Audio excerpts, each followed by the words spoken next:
First of all, thank you for watching this video. Here we want to give perspective for the near future in the war in Ukraine after the Battle of Bakhmut. The Battle of Bakhmut started in August 2022, but it significantly increased in January 2023 when Russian forces took position south and north of the city. The most important fights in the urban areas were in the March and April and battles that are going to be finished in the next few weeks. Now, when the end of battle can be seen, the question is how much offensive strength the Russian army lost in Bakhmut. On the other side, the Ukrainian army was sending a lot of divisions and resources to stop or slow down further Russian advance. They succeeded in avoiding full encirclement of Bakhmut, but their position in Bakhmut made Ukrainian troops easy target in the battle and increased their losses.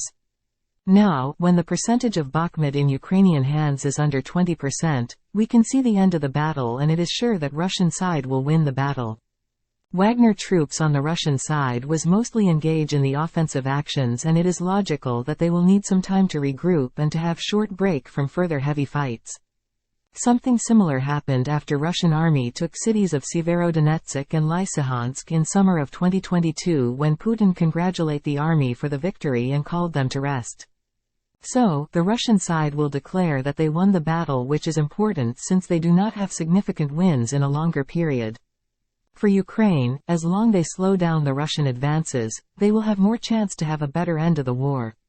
They will try to prolong the battle as long as it is possible, but their position in Bakhmut is not good for a longer time.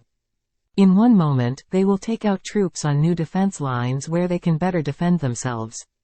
The Ukrainian side will declare that their army has the heroic defense of the city of Bakhmut, where they were in a weaker position compared to the superior enemy, both in the number of soldiers and in equipment.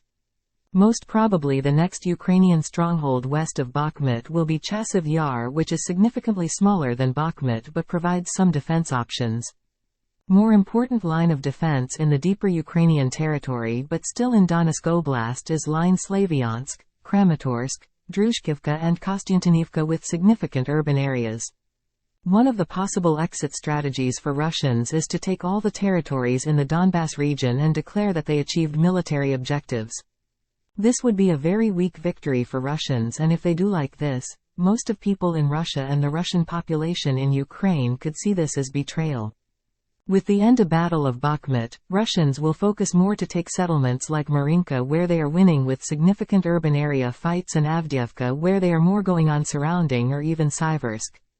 More important question after the Battle of Bakhmut is the amount of resources Ukrainians have for further struggle. West is giving the weapons to Ukraine, but the integration of sophisticated weapons like German-made Leopard 2 tanks is not an easy task, and we will see if can they take out a maximum of their new weapons.